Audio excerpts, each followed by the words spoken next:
Welcome to the Hero Maker podcast. I'm Andrea Shreeman, writer, director, EP, living in LA.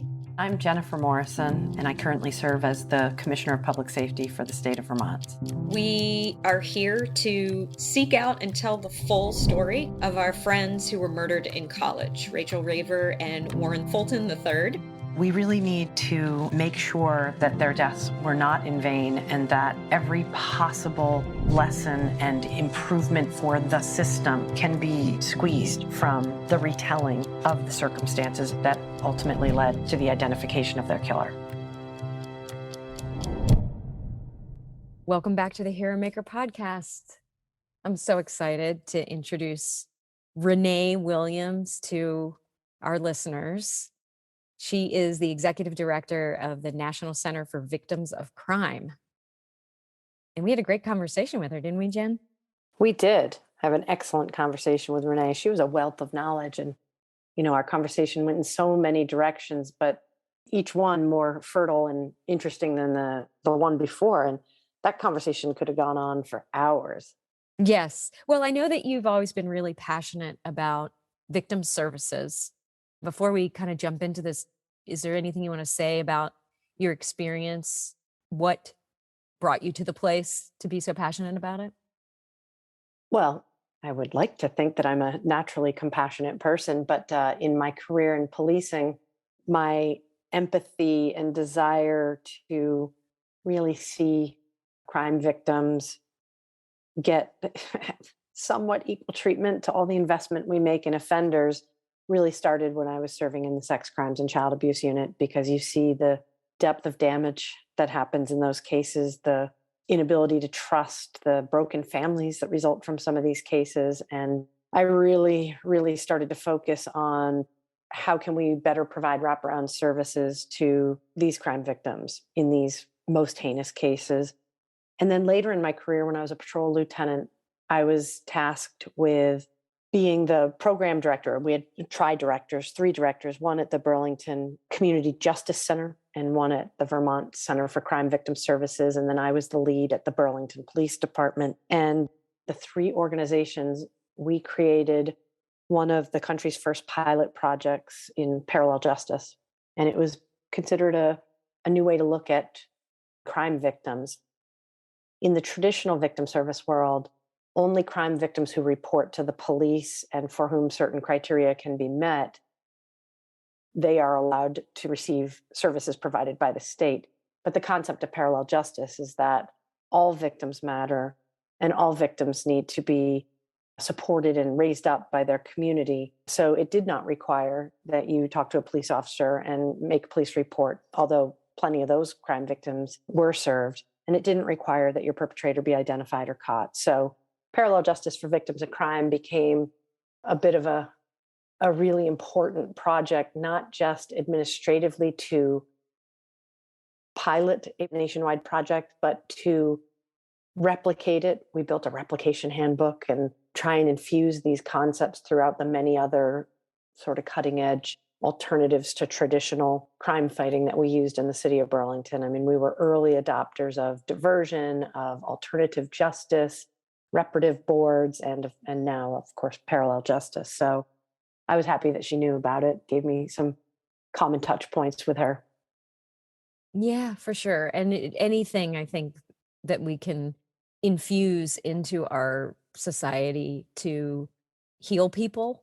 And it sounds like you've done a lot of work on bringing more people into that fold of healing. And we'll hear a lot more about parallel justice and about how to get services. I really think this is a great episode for anyone who has ever been victimized, even if they didn't report it, because there's a lot of information in here. And then, of course, even if you're a family member of someone who went through a violent crime or death, I think there's information for you here too. And it's just great edification for anyone who wants to understand a little bit more about the landscape of what can happen and the extent of how these services reach and the necessity for them.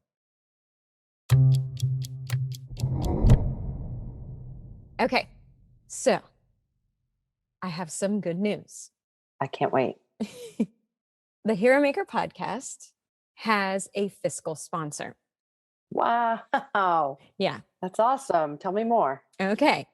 It's called the Williamson County Cultural Arts Commission Okay. out of Franklin, Tennessee. And WCCAC has now taken us on as one of their projects, and people can actually write tax-deductible donations to benefit this podcast so that we can keep telling the story. WCCAC created a little ad for our podcast so people can listen to the ad and hear what they do. And actually, the guy who's his voice on the ad is a musician by the name of Sweepy Walker. Sweepy Walker. Yeah. Yeah, he's got a beautiful voice. Yeah. Sweepy Walker. Take it away. The Williamson County Cultural Arts Commission of Franklin, Tennessee wishes to thank our men and women in blue who help us deliver safe and fun family and community cultural events year-round, including one of the only authentic bluegrass festivals in the country. Bluegrass Along the Harpeth takes place every July and at the Williamson County Fair in August and at the annual Tennessee International Independent Film Festival. Check out our full calendar of events at wccac-tn.org.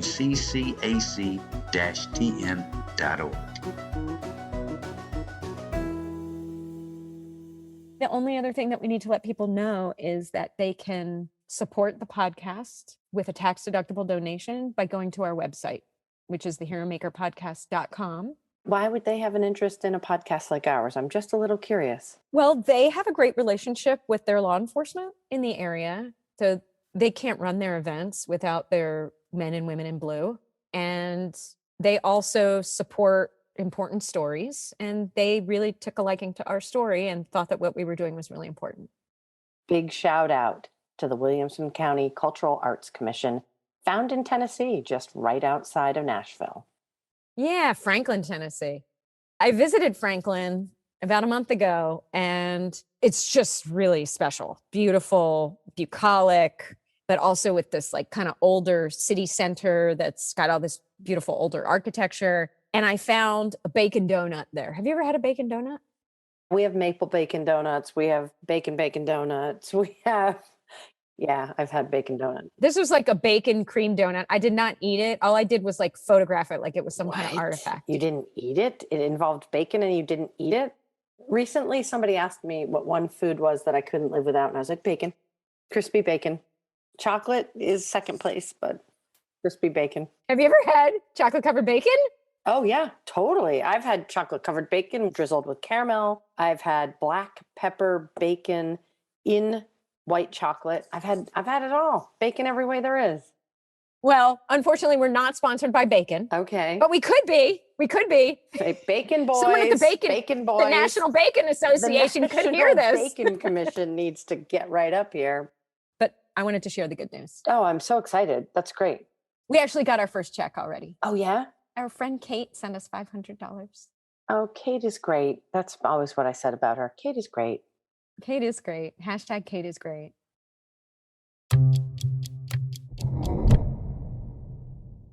Welcome back. Today on the podcast, we are super blessed to have Renee Williams, who is the executive director of the National Center for Victims of Crime. And I mean, I have tons of questions, and I'm hoping you're bringing lots of data because I really want to get into what's going on in this arena and how people are really being served and what are the new ways that we're finding to kind of heal trauma in our country, because I think it's just layer upon layer upon layer of trauma that we're dealing with. And I just am so curious from hopefully an expert to hear where we are. And then also to hear you and Jen talk a little bit, because y'all are out there helping people and dealing with people who are victims and survivors. And I just would love to hear y'all geek out a little bit.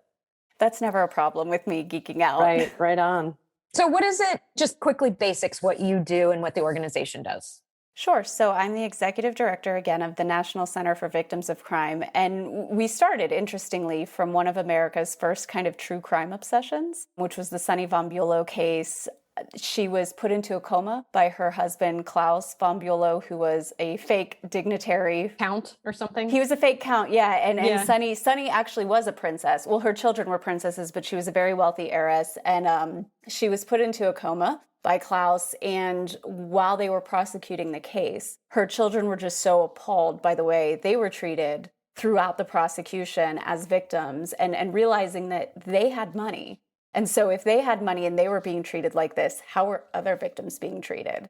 So they put all of their inheritance towards founding our center so that victims would not go through that again. So we really started as an advocacy group before Marcy's laws were passed, before there were victims' bills of rights. We were the ones that were pushing that forward. We've shifted a little bit into, I like to say that we help victims at every single point of victimization. So we have a hotline that serves victims nationally. From the second they experience a crime, they can call. We will find them services. We also provide training and technical assistance to any victim service providers, and that includes judges and prosecutors. Sometimes they don't think they need it, but they do.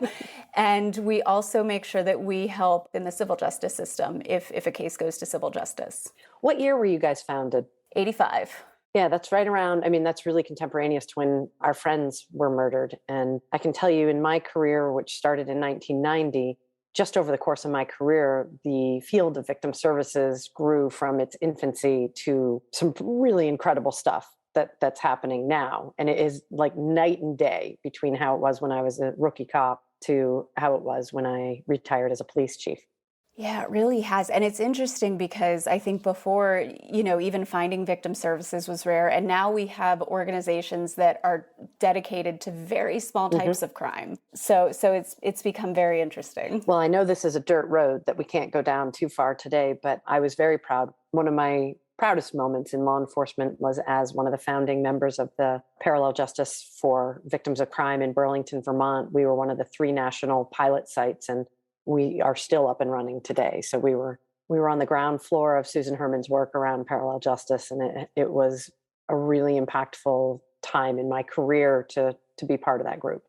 Oh, you're right. There are so many dirt roads we could go down there. I don't think Andrea wants us to today. Not today, but maybe another time. Mm-hmm. Can you just define parallel justice, at least that? Oh, it's a totally different way of looking at crime victims. Like, it's based on an African tribal practice. I'm probably going to get this wrong because it's been a number of years, but where instead of engaging in victim blaming or victim shaming or shunning, victims of crime or injustice were placed on a chair and hoisted up in the air and carried around the village where people would affirm the victim and express inclusion and warmth to bring that person as quickly back into the fold, because being the victim of a crime can be incredibly alienating, and people either perceive they're ostracized or they are ostracized, and it really others people when they are the victim, particularly of a very personal crime like a sex crime or a domestic violence crime.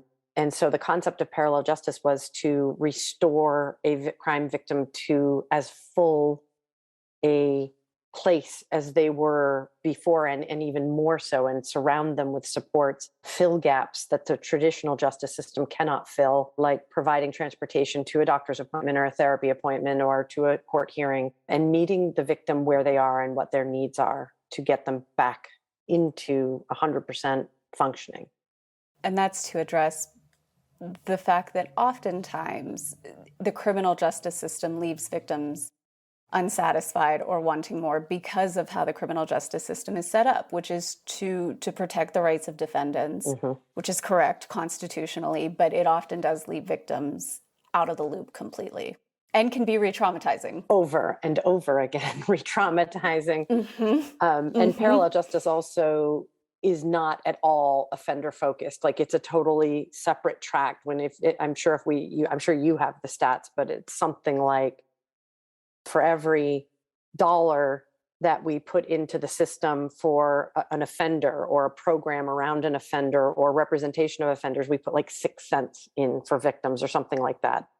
It's some infinitesimally small amount of the justice system that supports crime victims. So parallel justice for victims of crime is intended to be a completely different way of supporting crime victims in addition to however the justice system can support them.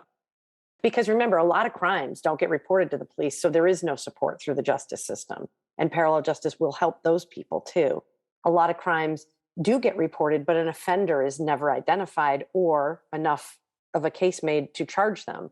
Those people can get help through parallel justice, whereas the current construct in the justice system is that only survivors and family members of people who are actually charged, that's a pretty high bar, get support through the formal system. So PJ is like a much bigger catchment area for survivors of crime, like people who are undocumented, who don't want to have an interface with law enforcement, have a place to go and get support without reporting their crime to police and going through the whole process. And frankly, oftentimes it is only, as Jen said, the perpetrator who is actually convicted.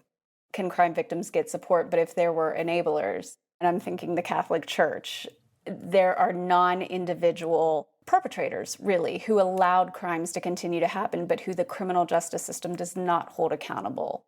It addresses that as well. Well, that's interesting. And then is parallel justice a thing? Oh, yeah. I mean, is it actually happening in our country?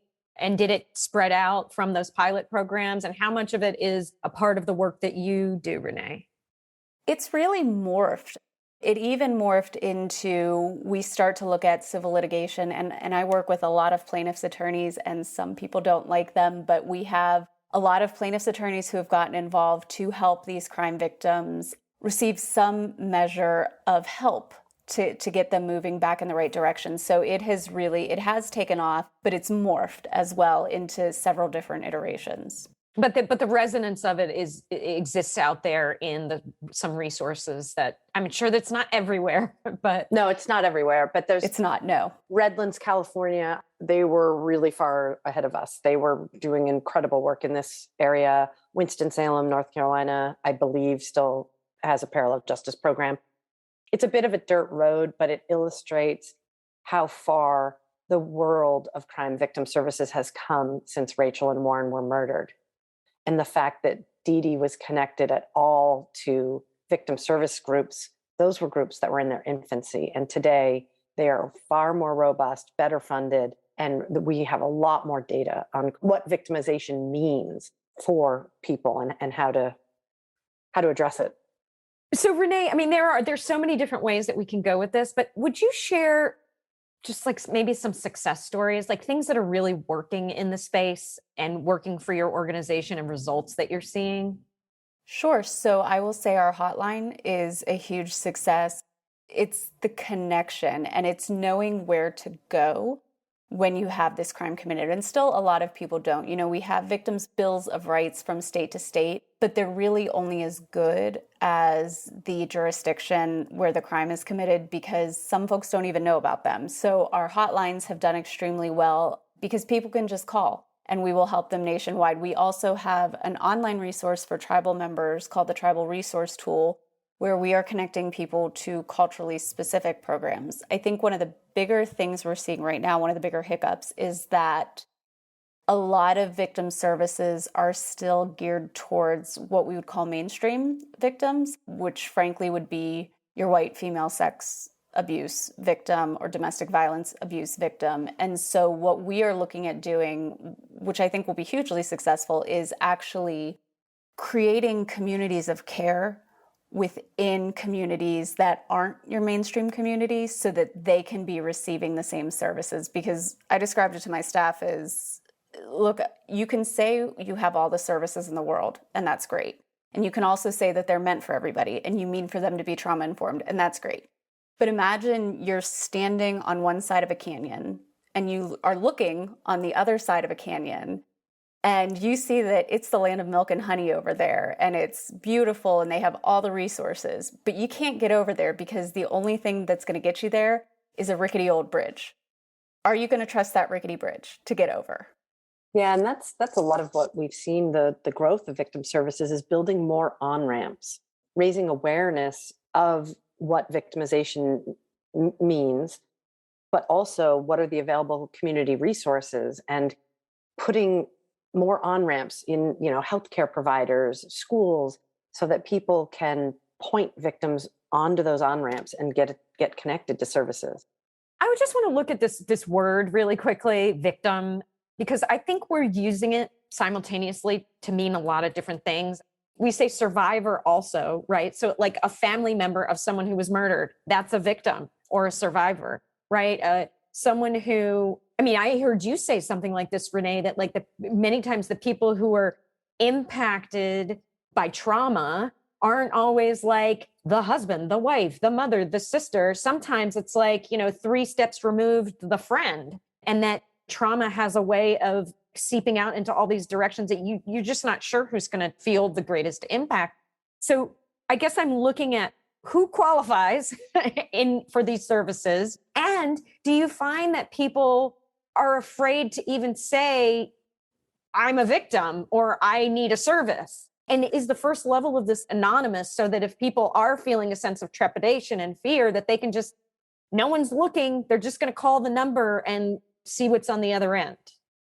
So, Andrea, that is a loaded question because there's a lot of debate about it in the victim service field. So some folks want to be called victims. Some want to be called survivors. We use the term victim in our everyday work and in all of our materials because in a lot of states, certain rights attach to the word victim. They don't attach to the right of survivors. And only victims are recognized, which is why we have chosen to stick with the term victims, even though we use it interchangeably when not being official. Each state will define what a victim of crime is or what a crime is. We try to not define that on our hotline, but help anybody who calls us get services. But it's really state by state how legally a victim is defined. Now, morally and ethically, I think a victim is anybody who's been traumatized. And they deserve to get help and they deserve to be looked at without judgment. It's just legally only certain rights attached to certain victims. Yeah. Jennifer, do you have anything to say about that? Oh, I have a lot, but there's a lot of dirt roads here. So I think we should keep going in the direction you want to go. Don't worry, I won't be shy. Yeah. So this is really interesting, though. The first thing I think of is I would love for you to go, in terms of services, if you live in this state, you're screwed. If you live in this state, hey, if you want to be a victim, you should be a victim in New York because you're going to be well taken care of. I mean, I don't know. And here's the funny thing. First of all, it's crime by crime. So some states are really tough on certain types of crime and other states are better for certain types of crime. It really depends on that. But what it also really depends on, it comes down, unfortunately, to individuals. And so in certain jurisdictions, you have outstanding victim advocates who are on top of it and they know what they're doing. And in other jurisdictions, they're not quite as sure. So most states have some pretty basic protections in place for victims of crime. It really just boils down to how much your victim advocate knows and if you're connected with that victim advocate. Right. So let's talk about that connection piece. I mean, in my experience, the tide has changed over the years from if you were one of the few victims who found out about a victim's advocate, you were lucky. What is your assessment of how we're doing today, right now, in terms of proactively contacting victims after their case is reported to the police? Or is it still incumbent on the victim to do the outreach and to get connected to services? We're doing much better. There's a lot of proactive outreach. But unfortunately, I would say when speaking to victims, I encourage them to reach out just to be sure and to stay on it just to be sure. And when we think about those on-ramps, I know that, we're talking about a discipline, shall we say, that is less than 50 years old. Victim advocacy is still a relatively new profession, shall we say. How do you feel we are doing as a country? Or perhaps you could answer the way Andrea was looking at, which is, are there different states or regions that are doing it better than others? How do you feel we're doing on reaching underserved populations, whether that's by socioeconomic status or people who have housing insecurity or communities of color or non-English speakers? Oh, we're atrocious at it. We're not doing any better. Some of that is because of the hesitancy to report.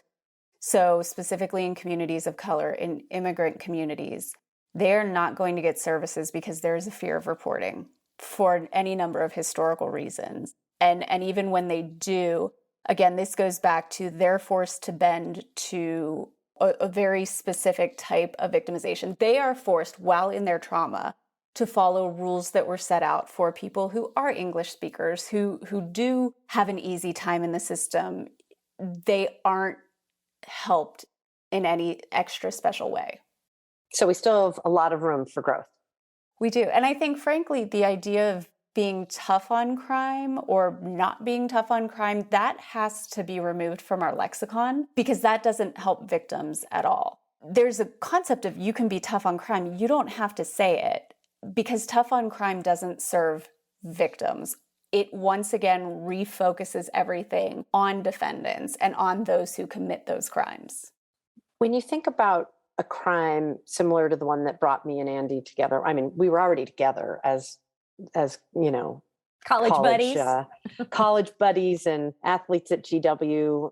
We were in the same friend group, but there's something about tragedy that really can bring groups closer together. And so here we are 35 years later. You know what? Let's just take a moment to add to what you're saying. We were giving no services. We were in our early 20s. Not only were we not given any services, I mean, one of our teammates said it better than anyone else. They just patted you on the back and said, I know, honey, this is hard, but go take your finals. And we were right at finals time. Yep. There were no conversations. There were, it was handled. I think if it had happened today like that, people would be very, very shocked. I'm not sure we knew enough to ask for help at that time. And I just want to kind of add that to the conversation.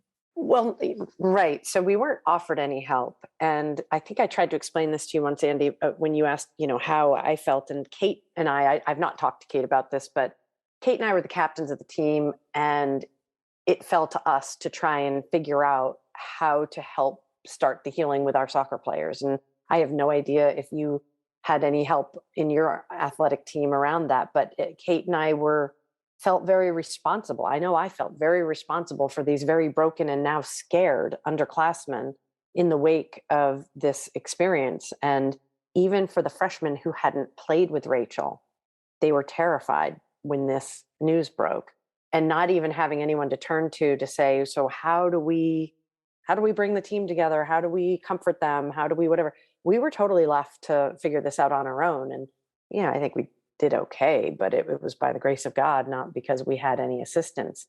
I agree that this would be handled totally differently now in today's world with the knowledge that we have and the resources that tend to exist. And the awareness. I feel like universities have had a comeuppance, in the last, there were still sororities on campus and fraternities back when we were there, and they're not even on campus now. So I think a whole wave of awareness and responsibility and accountability has come to the college, university kind of community, where I think they would already have something in place for like grief or support or counseling or something, which I don't think they didn't have the awareness back then. Yeah, it was interesting that you just said that whole thing about finals. I'd forgotten that piece, that it was the week before finals, I think. I think our finals were the end of that week and then the next week. And it was interesting because the university went to great lengths to make sure that the men's basketball team got their exams, that they were able to take them on the road, because they had to play their games. So they had the academic advisors that went along with the team and administered exams on the road, or got them a delay on their exams so that they could go play basketball. I never knew they got their exams administered on the road. Oh yeah. So, but where were we going with this, Jen? You were originally wanted to say, here we were at this time in school, something right. about not knowing where to go or not having someone come to us or. Right. I had no awareness, and obviously nobody at the university did, about connecting us to a victim service. I think most universities, so Title IX just started being used in the past 2 decades, I'd say, to address abuse on campus. Campus violence. Yeah, campus violence. Whereas before it was looked at as a way for women to play sports. It has been starting to use for campus violence. And so a lot of universities have started implementing some of the very things that you're talking about. An office, if you feel like you've been harassed, there are grief offices. They've also upped campus security a great deal.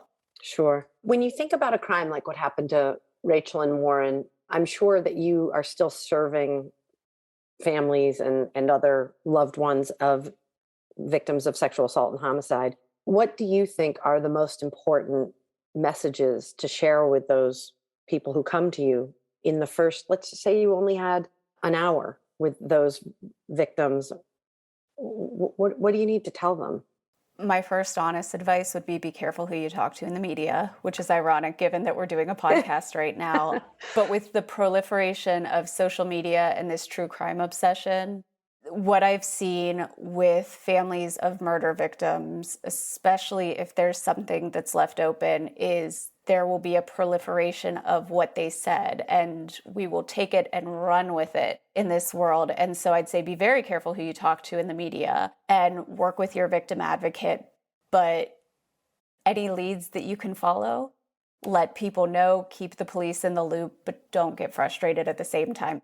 Even if you don't think you need treatment in that moment. And I will tell you, I had a young rape victim come to me when I was very early in my career, and she kept insisting that she did not need therapy. She didn't need it. She didn't need it. She didn't need it. And I think in that moment, you might think you don't, and you might think you're fine, but you should always at least be open to getting treatment and find someone to help you, because you have no idea how that's going to impact you 2 weeks later, 5 weeks later. We're just starting to realize and to recognize that PTSD applies to crime victims as well. And it applies to more than just the military. I think for a long time, it was just in our head as the military. And so that really impacts crime victims and crime victims' families, because it changes the neurobiology of your brain. And so, especially for crime victims, and regardless of what you think of who was right or wrong in the Johnny Depp Amber Heard trial, a lot of the media's response was based on not understanding what PTSD is and how PTSD can change how you think, how you feel, how you process, how you remember things. And so it's very easy for us as the public to sit back and say, well, I'd never do that. But you don't know if you would or not, because you don't know how your brain will start to react and process down the line. Do you think we're doing a better job today than we were 25 years ago at victim blaming? I think the pendulum keeps swinging both ways. So I think we were doing better. I think Me Too helped a great deal. And I think we've shown an interest in wanting to do better. But I think a lot of times you kick back into that instinct of, I don't think sometimes our brains can handle the idea that people would be so horrible to each other as to do some of the things we do. And so we desperately psychologically seek out a reason somebody would do it. And sometimes that falls in our minds to the victim. So I think we're trying, but I don't know that we're there. You were talking about the proliferation of the words of the survivors being played over and over, possibly being manipulated by social media or media. I'm assuming there's a huge negative impact to that. And I'm assuming that it falls in a couple areas. One I'm thinking is like, if the public gets to know your case really well, and you've already been shaped by the media as a particular, or the case has been shaped, then that might actually be troublesome when it goes to court. There's that. But then I'm also thinking like, you can't get a fair shake or something because people have made up their minds about you, even in the court of public opinion. So what are the kind of the things that can go wrong when you're out there talking about your case and people are manipulating your words or using them over and over? Or also the trauma gets replayed and replayed and replayed and replayed. So it's not only hurting you, but then it's hurting the community. And maybe this is an opportunity also, Jen, for you to chime in about how these events are not only about the individual survivors, but it also becomes like the whole community is trying to survive. I think there's the very human perspective of harm, which is I have seen the sisters of murdered girls have people just attack them with questions and ask them deeply personal questions that you would not ask anybody else ever. And it's done under the guise of, well, they chose to be a public figure.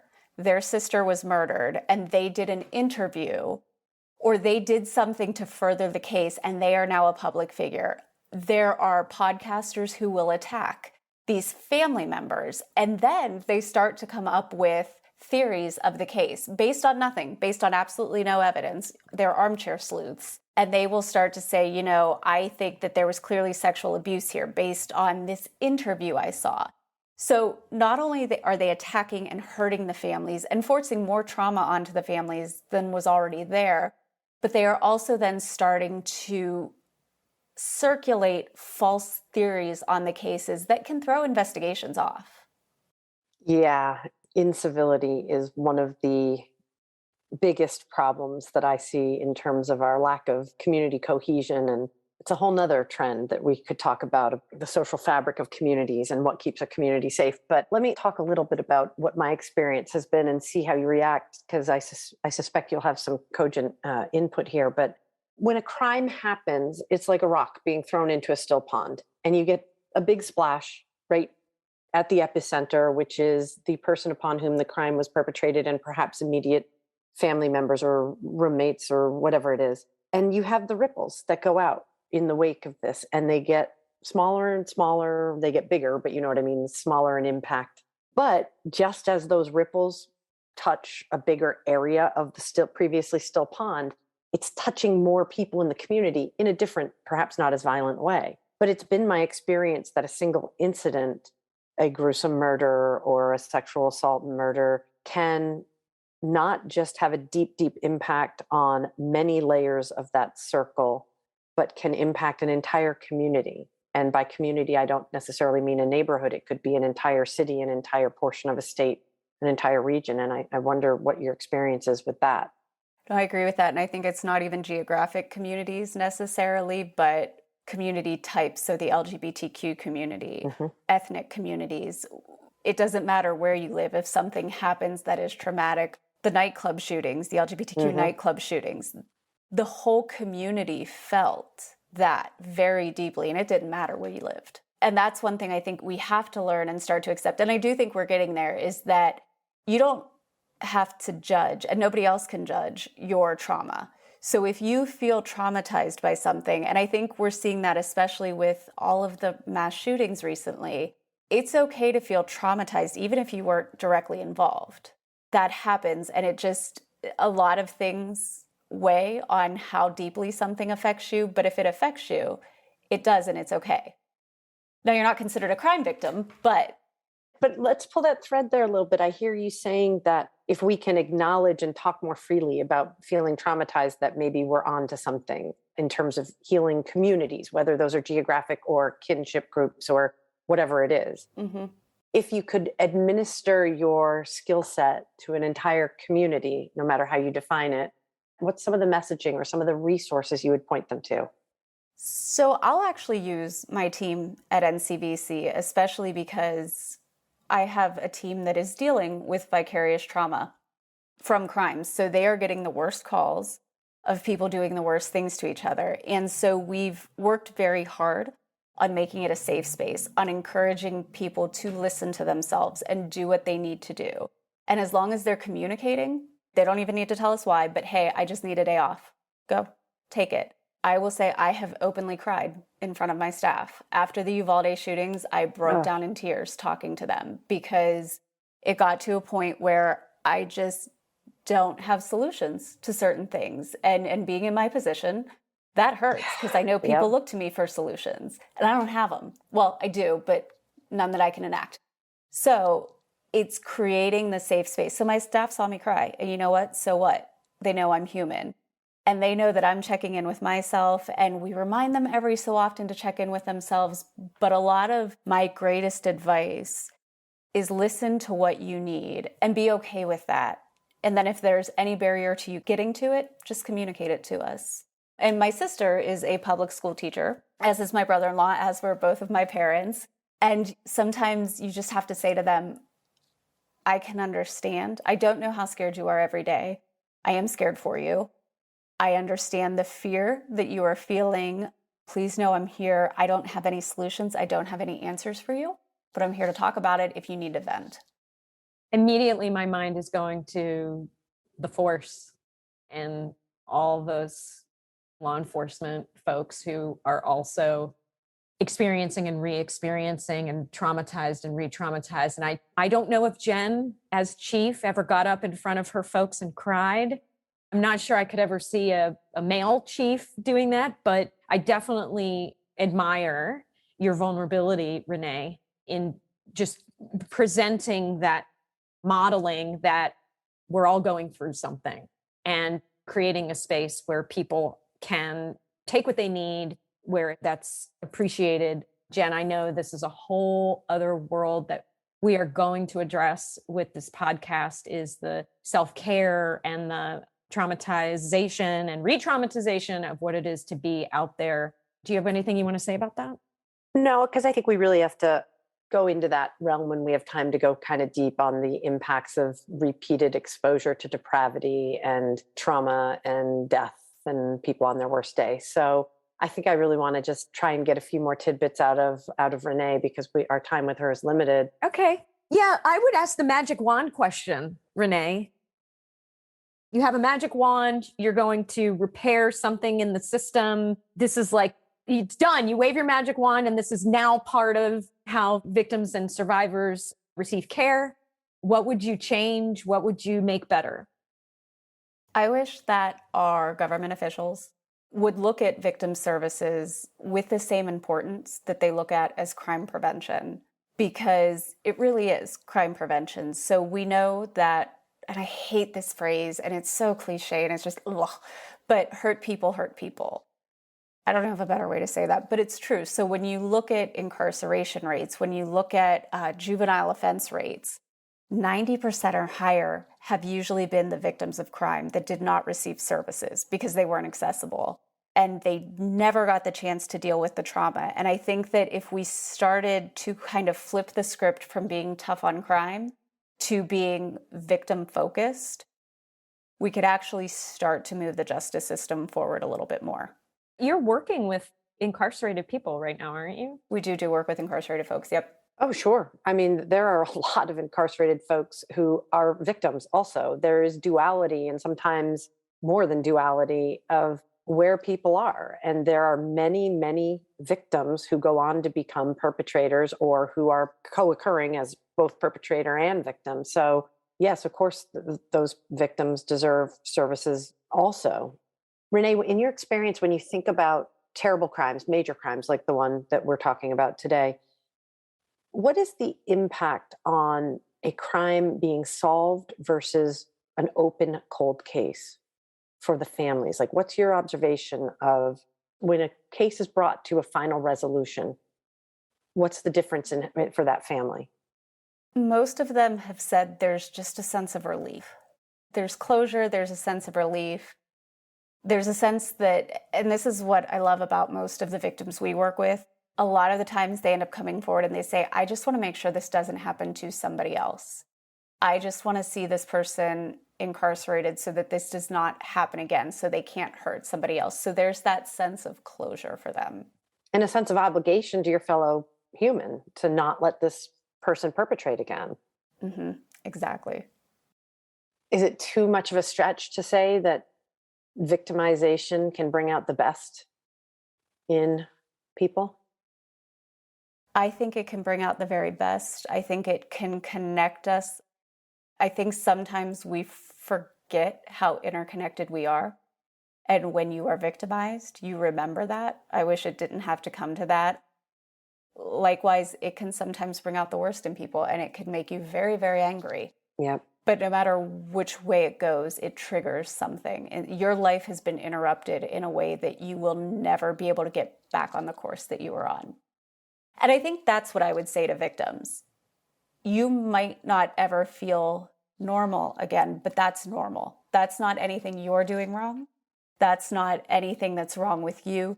Your life has been interrupted. You've been shoved off course. The best you could do is get on a new course, but don't expect it to necessarily be the same. And if you're feeling certain ways, that's okay. Yeah. You know, we talk about, when I was in the sex crimes and child abuse unit, we talked a lot about trying to make victims understand that it's not their fault. And for me, that resonates with me. Like, I got that. But there were so many victims who couldn't forgive themselves. And I wonder if you have any better words for victims than anything I was ever able to share with them. I think that it's, no matter what you did, this person did this to you because of who they were. And no matter what you did, they were going to do this because they had the opportunity. And that has nothing to do with you. Right. the question hits close to home because, I don't know, do we want to get this personal? I was a victim of rape. And I blamed myself for a very long time. And it took a very long time. And sometimes it's just you coming out of it where you say, maybe I did put myself in that situation, but that wasn't an excuse. Because no person in their right mind would have seen that as a dangerous situation. And so no matter what you did, what happened to you was still because somebody else made decisions. Made a choice. Mm-hmm. I couldn't be sorrier to hear that, but I'm not surprised to hear that somebody with your interest in and depth of knowledge and level of empathy that might be the case. And obviously the statistics bear it out that at least one of the three of us had to have been exactly a victim. Sadly, that's true. But I think about how hard victims are on themselves. And then I think, again, back to what I talked about before, about how society tends to always be searching for a reason to downplay the savagery and the diabolical nature of the perpetrator, because somehow it must be the victim's fault. And maybe you have a lot more psychology studying under your belt, but how do we shift that narrative? That one I don't have an answer to, because I think we've tried so many different ways. And I don't know if there's an answer to that. I think that is possibly just innate human nature. I think it goes back to, and this is similar, I've been asked so many times, why do I think true crime has really taken off?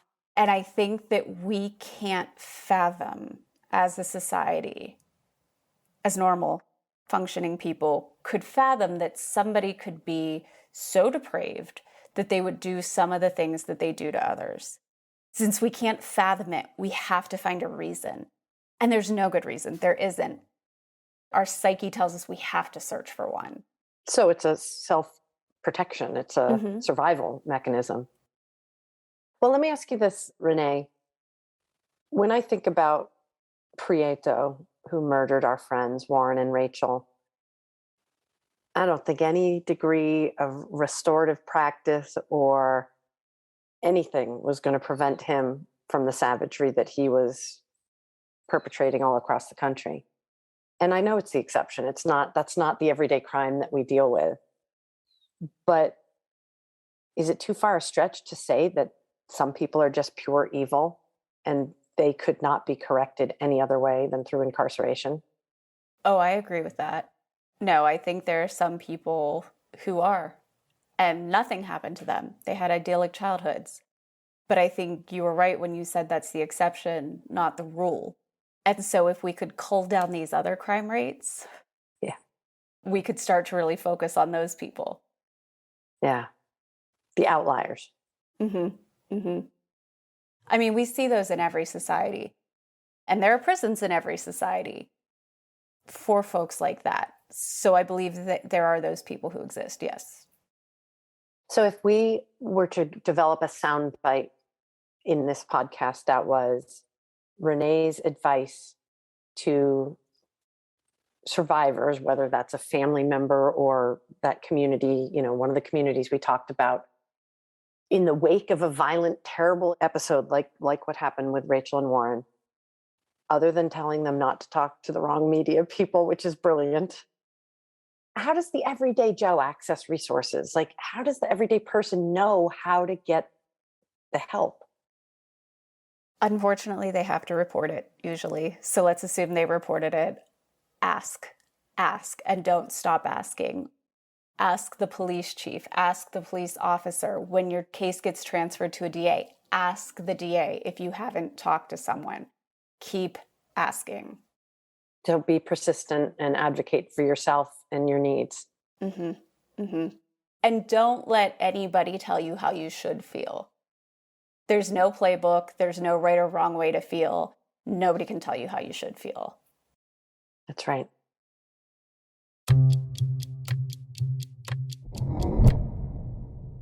If you or someone you know is connected either personally or as the result of violent crime to Alfredo Prieto, a convicted rapist and killer who lived in and around San Bernardino, California, Arlington, Virginia, and Jamaica, Queens, New York between the years of 1984 and 1990, we'd like to hear from you. Please email us at info at theheromakerpodcast.com. You know, I really loved Renee's victim-centric approach. And when you play it out, I mean, it's not just because that's her job. When you play it out, the next couple logical steps, and you acknowledge that so many perpetrators were themselves victims of crime, either as children or prior to becoming perpetrators. If we can provide those services and needs to crime victims at the earliest opportunity, I feel like we're not only breaking the cycle of future perpetration, but we're healing people and restoring them to feeling like productive members of society and valued and loved by their community in a way that we haven't always done so well. But I loved her victim-centric approach. I also really appreciated, because it mirrored my own experience, that there is no one way to react to being a crime victim. Everybody's journey through post-trauma, post-victimization is different. No two journeys look alike. And, you know, I really appreciated that, because that's exactly what I experienced in my career, was that there was no right way to grieve, no wrong way to grieve, no proper timeline. You just had to show up and be present for people, no matter where they were in their journey following a traumatic incident. Absolutely. One other main point that I think is important, if we're going to be trying to give best tips and tricks, is shining a bit of a spotlight on Renee's advice to use your victim advocate. Yes. There's an amazing victim advocate that has come up in other interviews that was actually on our case, Sally Fayez. And she's a director of victim services in Fairfax, and she's won a bunch of awards. And I don't know how many times I've said this, but I can't wait to have her on here. Is she coming on? Oh, yes, Sally, you're coming on. Okay, Sally. Sally, get in the saddle, girl. But, you know, this is the thing that, like, let's just presume that maybe somebody was a crime victim 30 years ago and they or a family member were a crime victim today. The field and profession of victim advocacy has grown and blossomed and changed so much just in my career that it is so much better prepared and able to meet the needs of today's crime victims. It was really just an emerging profession, so to speak, in the 90s. So Jen is saying use your victim advocate. And then if you, because of the type of crime, and it's different from state to state, who gets services and who doesn't, if you don't get a victim's advocate, or you get a crappy one or whatever, I'm sure everybody's out there trying to do their best. Remember, seek out some alternative opportunities like parallel justice. And then also the National Center. The National Center for Victims of Crime is there for you. Yes, exactly. If a victim's needs are not being met at the local or state level, they can turn to Renee's organization. And you should anyway. I mean, it seems like they have great advice. Right on. I mean, they have that 1,000-foot view above all the different rules going on in the different states about what the definition of a victim is and what that allows them to have access to for resources. So I guess I just really want to reinforce that today's victims advocates are not your grandma's victims advocates, and the field and the profession have grown so much just in my career. So really grateful for that. Yeah. And I just thank you so much, Renee. It was lovely to be with you. And the conversation was so robust and nuanced, and we got to go in a lot of different directions, and we got to drill down on some specifics of our particular crime that we're researching, but also got to provide a lot of information for our audience. And it was a great conversation. Yeah, Renee, thanks so much. That was really an outstanding conversation. And I really related to so many parts of it. And they come from a place way back in my career. It's been, more than a decade since I've done direct work with crime victims. And so you really took me back to a time and place in my career where the work I did every day was touching people's lives. And thanks for taking me on a bit of a trip down memory lane, although it was a dark place, but it reminded me how important it is to get it right when we encounter crime victims. thanks to audio producer, mixmaster, and sound designer Andy Bill of Submachine Audio. Thanks also to media producer Michael Doherty. And thanks to me, Hero Maker director and producer Andrea Shreeman. Please subscribe to the show where you listen to podcasts and take a moment to rate us. It really helps the podcast grow. We're also on Facebook, Twitter, and Instagram at The Hero Maker Pod. Want to collaborate or suggest a guest? Please email us at media@theheromakerpodcast.com. The Hero Maker Podcast is a production of Prudent Pictures. Thanks so much for listening.